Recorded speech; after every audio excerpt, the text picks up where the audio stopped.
I was helping my coworker pick out gifts for her boyfriend's birthday, but my wife's friend caught us shopping together and told her first. Now my wife believes I'm having an affair and keeps throwing passive-aggressive comments at me about wanting someone younger. Everyone. My name is Michael. I'm 42 years old. And today I'm going to tell you about how one innocent afternoon of helping a coworker turned into a nightmare that's threatening my 15-year marriage. This is a story about misunderstandings, trust, insecurity, and how quickly assumptions can poison a relationship when communication breaks down. I never imagined that shopping for someone else's birthday gift would lead to my wife accusing me of having an affair and making constant passive-aggressive comments about me wanting a younger woman. But here we are, and I'm struggling to prove my innocence when the evidence, taken out of context, looks damning. Let me start by giving you some background about my marriage and the situation that led to this mess.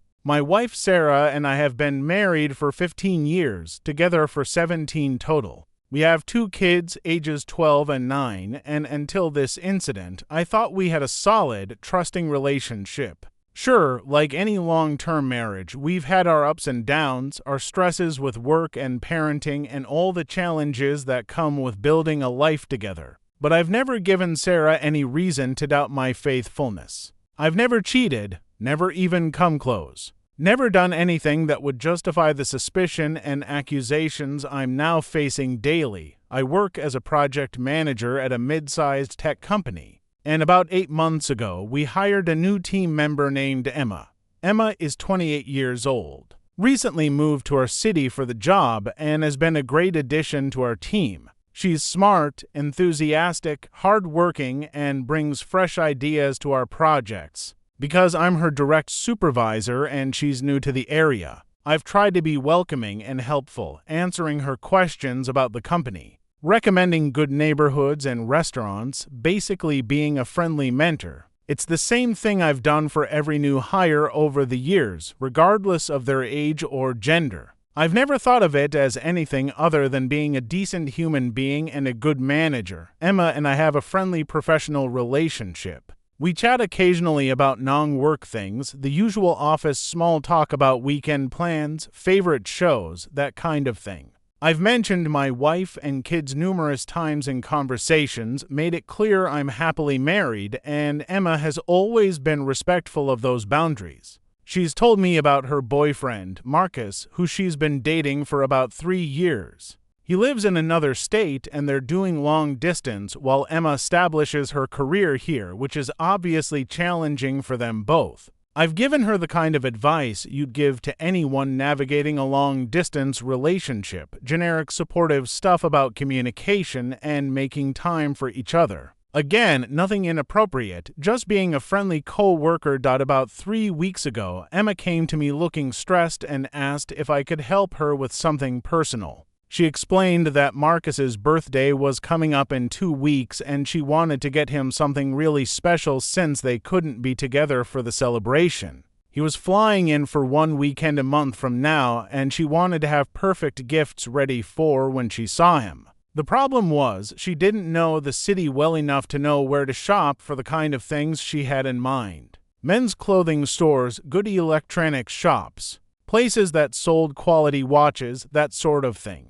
She asked if I could recommend some places or, if I had time, maybe even help her shop since I'd know the good stores and could give a male perspective on whether her gift ideas were good ones. I didn't think twice about saying yes. It seemed like a completely innocent request, a coworker asking for help with something I could easily provide. I've helped plenty of colleagues over the years with various personal things, recommending doctors, helping someone move furniture, giving advice on buying cars. This felt no different. I told Emma I could take her to a few good shopping areas on a Saturday afternoon when I had some free time. I mentioned it to Sarah that evening in passing, saying something like I'm going to help Emma from work find some birthday gifts for her boyfriend this weekend. Sarah was making dinner at the time and was distracted with the kids arguing about something, and she just said okay without much attention. I thought that was the end of it, that I had communicated my plans and everything was fine. That Saturday arrived, and I met Emma at a popular outdoor shopping center around 1 in the afternoon.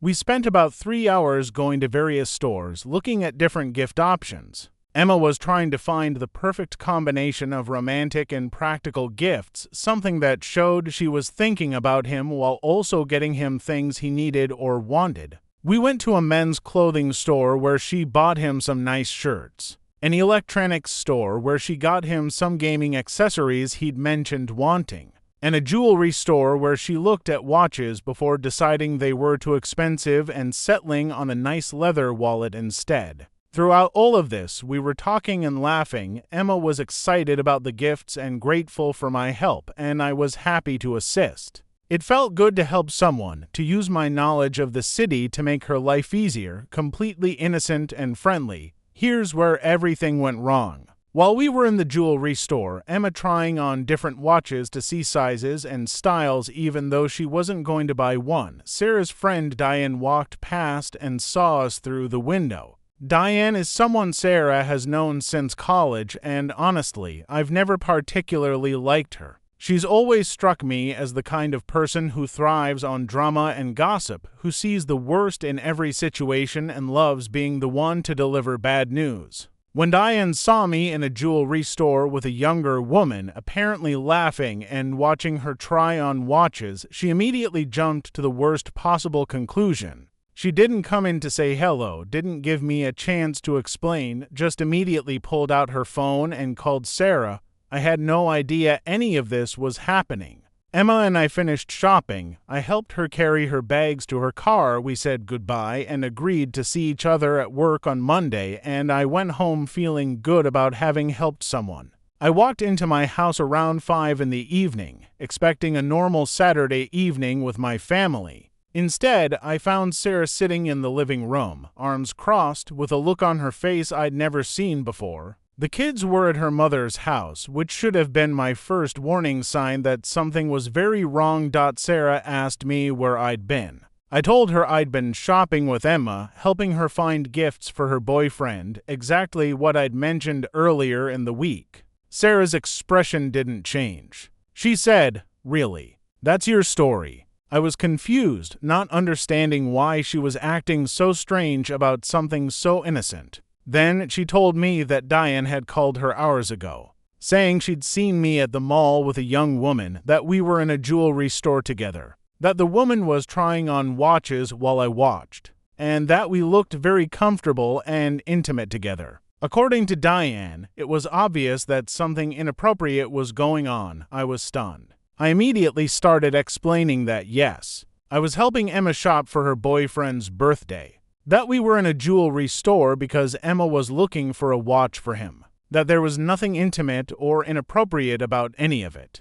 But I could see Sarah wasn't believing me. She said that I had mentioned helping Emma shop, but I hadn't mentioned going to jewelry stores, hadn't mentioned spending hours together, hadn't given her any details that would have made this sound like the extensive shopping trip it apparently was. She said that Diane described us as looking like a couple, comfortable and familiar with each other, laughing together, and that she couldn't stop thinking about how I was in a jewelry store with another woman. I tried to explain that Emma was trying on watches to see what size and style would work for her boyfriend, that there was nothing romantic about it, that I was literally helping her shop for another man.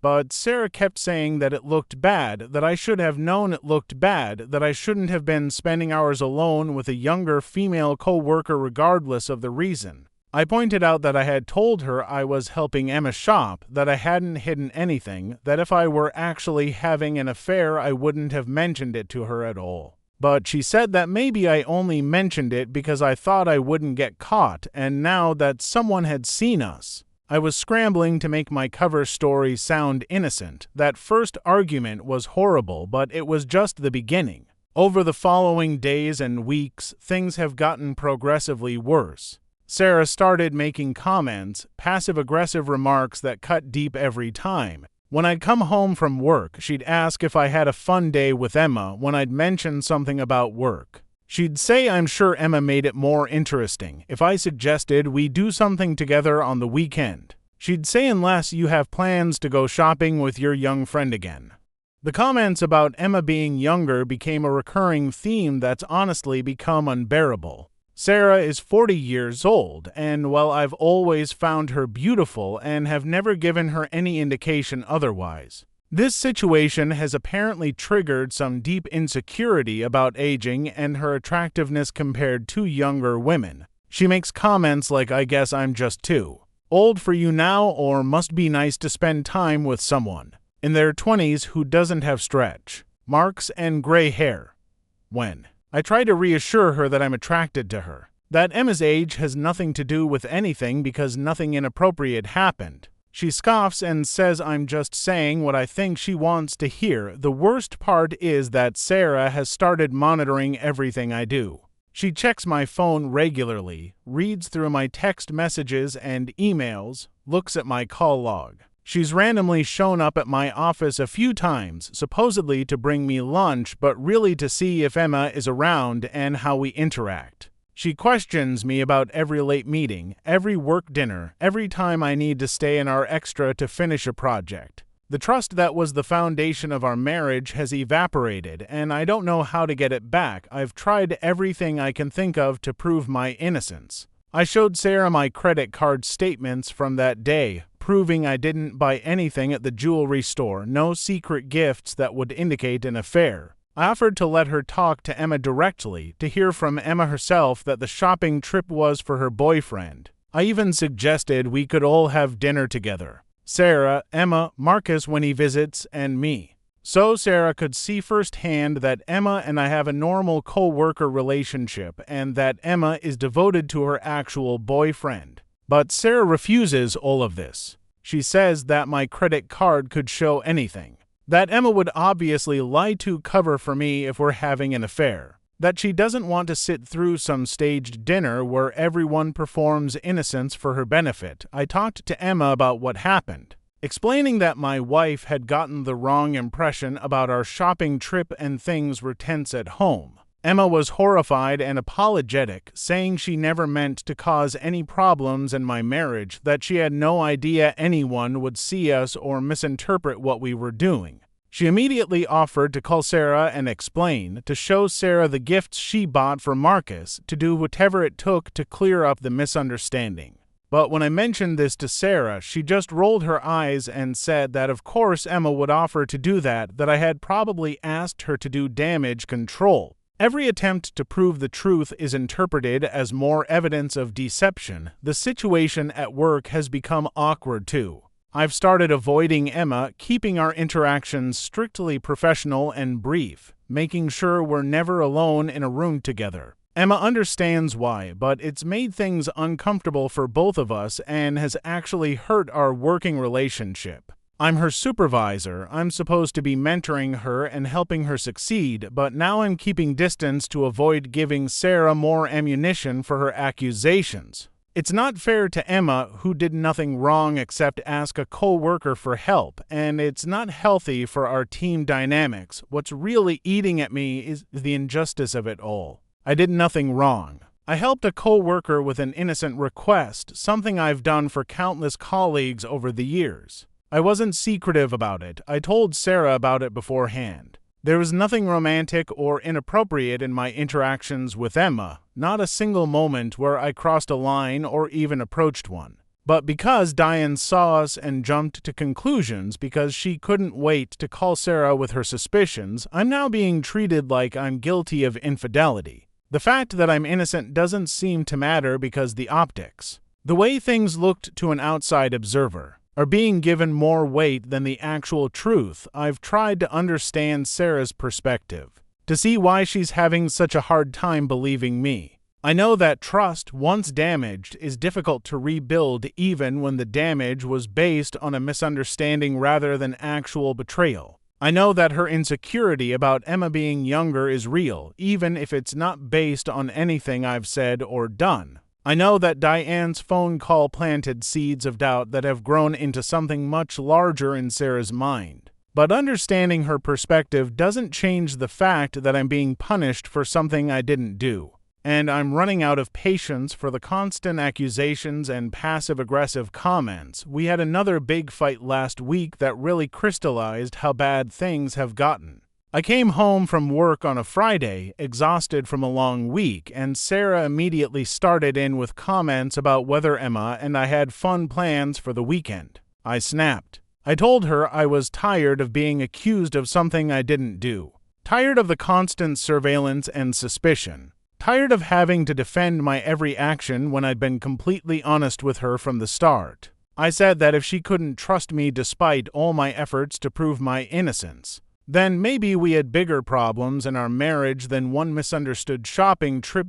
Sarah got very quiet. And then she said something that broke my heart. She said, maybe we do have bigger problems. Maybe the problem is that you don't even realize how inappropriate it was for you to spend hours shopping with a pretty young coworker, going to jewelry stores together, being so friendly and comfortable with her. Maybe the problem is that you've gotten too close to her without even recognizing it. And now you're defensive because you know on some level that I'm right. She said that even if I didn't technically cheat, I had crossed emotional boundaries that made her uncomfortable. And my refusal to see that was part of the problem. I was floored by this. The goalposts had moved from you're having an affair to you're too close to her, emotionally to you don't respect appropriate boundaries. I told Sarah that helping a co-worker shop for gifts isn't crossing emotional boundaries, that being friendly at work isn't inappropriate, that she was redefining normal professional interactions as suspicious because Diane had poisoned her perception of an innocent situation.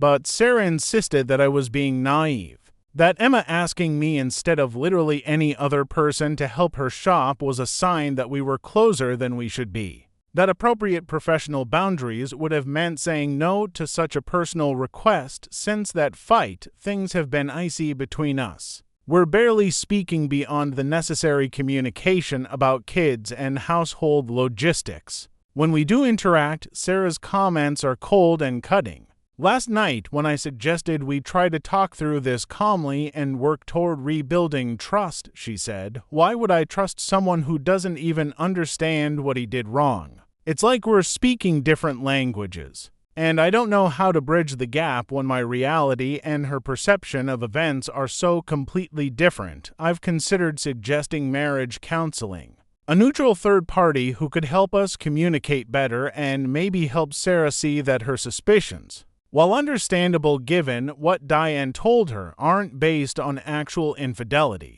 But I'm worried that even suggesting counseling will be interpreted as more evidence of guilt, like I'm trying to manipulate her through a therapist. I'm also worried that if we go to counseling and the therapist validates Sarah's concerns about boundaries, even though I genuinely believe I didn't cross any, it will make things worse rather than better. The kids have started noticing the tension between us. My 12-year-old daughter asked me last week if Mom and I were fighting, and I didn't know what to say. I can't tell her the truth, that Mom thinks I'm having an affair because I helped a co-worker shop for gifts, because that would put her in the middle of adult problems she shouldn't have to deal with. But I also can't lie and say everything is fine when it clearly isn't.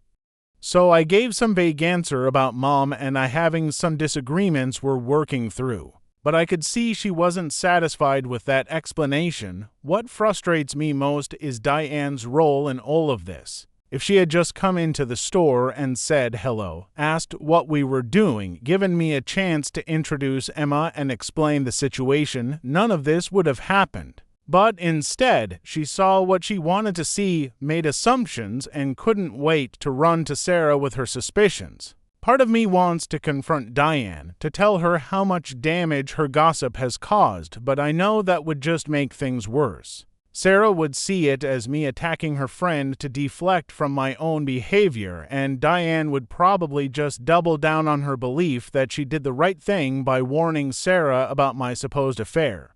I've also thought about whether I actually did something wrong, even if it was unintentional. Was it inappropriate to spend 3 hours shopping with Emma? Should I have insisted we bring someone else along, or should I have just given her recommendations instead of going in person? Looking back, I still don't think I did anything wrong. If Emma had been a male co-worker, or an older female co-worker, or if I had been helping a female co-worker I'd known for years instead of someone relatively new, would this even be an issue? The fact that Emma is young and attractive seems to be the only reason this innocent outing has been interpreted as suspicious, and that doesn't sit right with me. I shouldn't have to avoid helping someone or being friendly with them just because of their age or appearance, but at the same time, I recognize that perception matters in a marriage. Even if I know my intentions were pure and my actions were appropriate, the fact that it looked bad to an outside observer and made my wife uncomfortable is something I need to take seriously.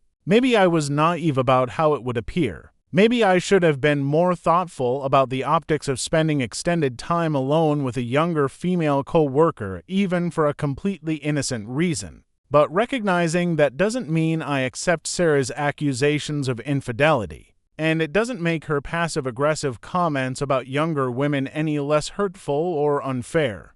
I'm at a point now where I don't know what to do. I can't prove a negative, I can't prove that nothing happened because you can't prove the absence of something. Every piece of evidence I present is dismissed or reinterpreted to fit Sarah's narrative of suspicion. Every reassurance I offer is seen as manipulation. Every attempt to have a calm conversation deteriorates into accusations and defensive responses. I'm starting to wonder if our marriage can survive this, not because of anything I actually did, but because the trust has been so thoroughly broken by a misunderstanding that neither of us seems capable of moving past it. The irony isn't lost on me that my marriage might end not because of an actual affair, but because I was accused of one I didn't commit. If I had actually cheated, at least there would be something concrete to address, real betrayal to apologize for, actual wrongs to make right. But how do you fix a situation where you're being punished for something you didn't do?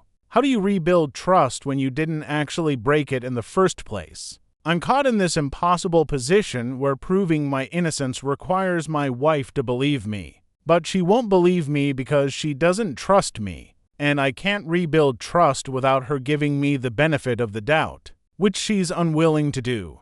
I still love Sarah.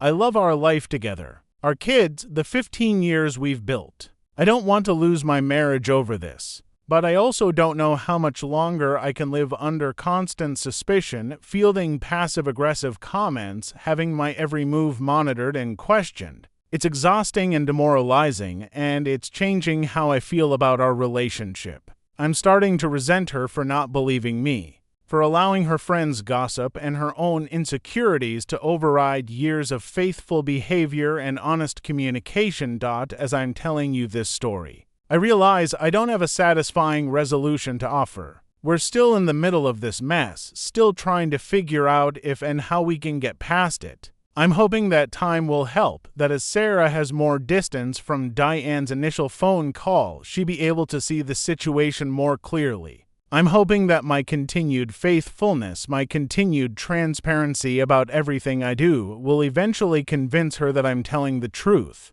But I'm also preparing myself for the possibility that the damage is permanent. That this misunderstanding has revealed or created cracks in our foundation that can't be repaired. If there's anything I've learned from this experience, it's that trust is fragile, that misunderstandings can escalate quickly when communication breaks down, and that sometimes doing nothing wrong isn't enough if the optics of your actions can be misconstrued. I've also learned that insecurity, whether about aging or attractiveness or anything else, can be a powerful force in a relationship, strong enough to override logic and evidence when it's triggered. And I've learned that friends who jump to conclusions and can't wait to share bad news can cause incredible damage to relationships, even with the best intentions. My name is Michael. I'm 42 years old. And this is my story of how one innocent afternoon of helping a coworker destroyed my wife's trust and is threatening everything I value. I didn't cheat, I didn't even come close, but I'm living with the consequences as if I had. I hope we can find our way through this, but right now, I honestly don't know if we will. Thank you for listening.